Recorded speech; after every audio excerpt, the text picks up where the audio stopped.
Welcome to The Way of Things. This is lecture number 6 in optics, and the title, I guess, of this particular lecture I call Ramrocks and Lion Logs. Now, I guess that can we can explain that title a little bit.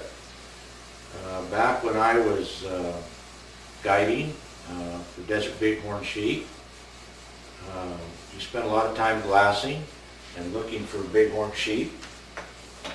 And the way I knew that myself or my client was actually engaged in the hunt was if you ended up seeing ramrocks. And a ramrock is something that you see through either your spotting scope or your binoculars, and it's usually far off. And you think, hey, I think I got a ram. And after a closer inspection, sometimes going from the binocular to the spotting scope, you would find that it's only a rock that had the honey color of the horns or looked like the white rump patch of an animal,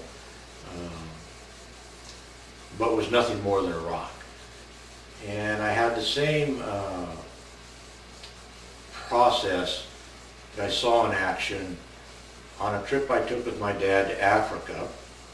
We went as tourists, wasn't hunting, but we quickly found that while you could see zebras and wildebeests to the point where you couldn't miss them, they were in such numbers, and a giraffe stood out across the landscape. It was just incredible.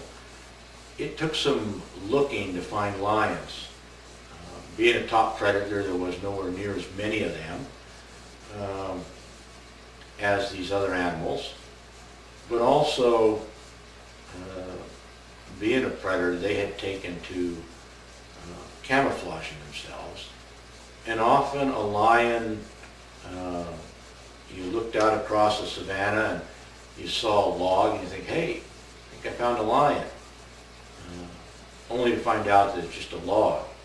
Indeed, some logs took on the persona of a male lion, where an elephant would knock a whole tree over and leave the tree roots up, and they would kind of weather and get bare. And from a distance, it looked like an adult male lion. I'm sure people have made that mistake and found out in a deadly way that that log was indeed a lion. Just the reverse of, but most of the time, you looked out there and you thought it was a lion, but it was just a log. And the same way that if your mind's engaged, you're looking for a bighorn sheep and you're going to find ramrocks. And it tells you something about your mind's eye.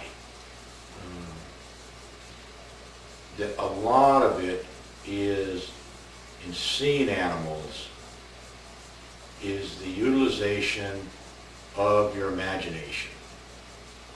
And if you don't have any kind of memory for your imagination to work on, you're going to find it difficult, and indeed some cases impossible, to see animals.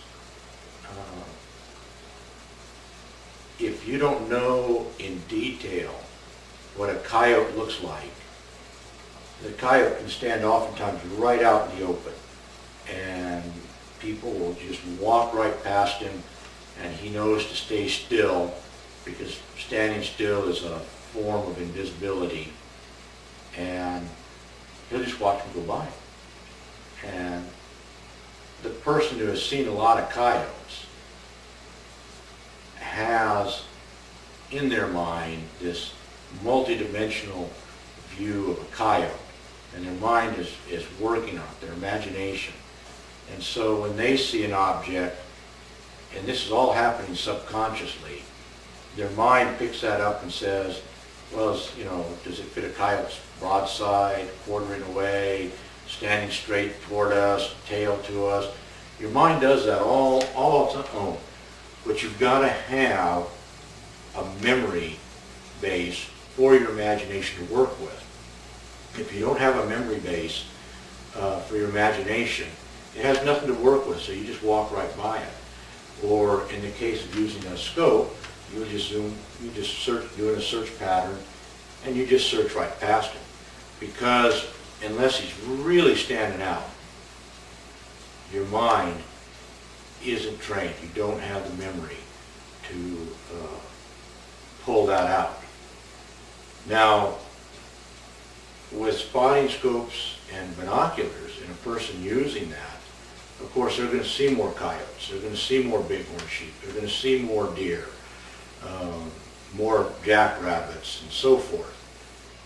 And with that, they're building in their memory this image, so that at this subconscious level, your mind, as it's walking, you're walking across the desert, your mind's at work. And without you having to do anything, without you even being conscious of it, it's saying, is that rock a coyote? Is that rock a bighorn sheep? Is that rock a deer? Is that rock a jackrabbit?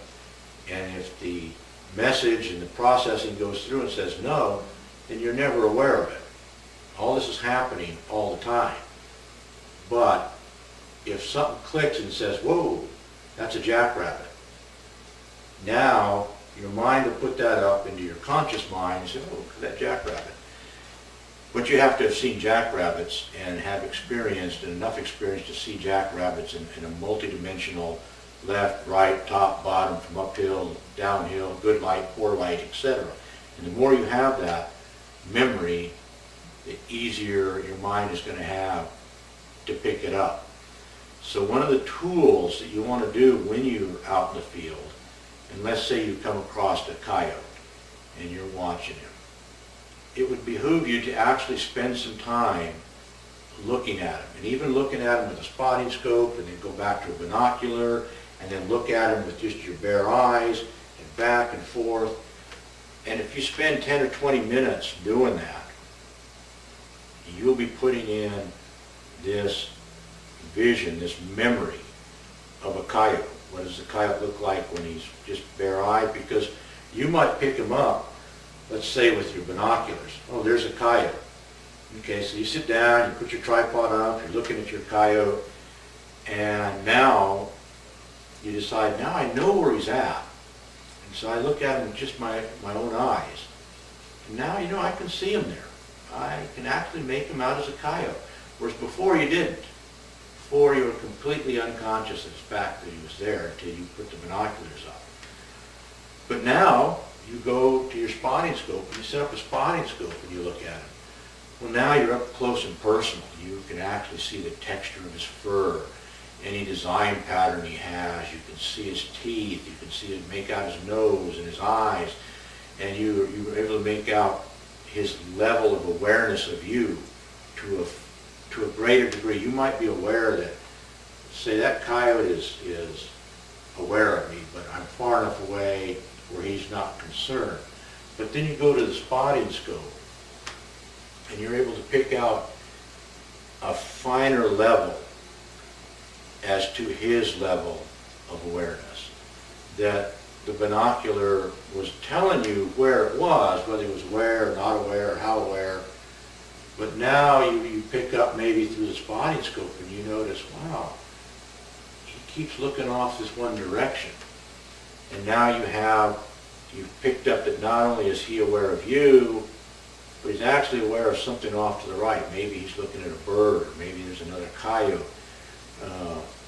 That his body language is giving a message to the other coyote, hey, there's somebody here, but they're quite a ways off. And you wouldn't have maybe picked that up in the binocular, but the spotting scope, you're able to, because the body language is so subtle. So here again we find that we're learning directly from the masters. And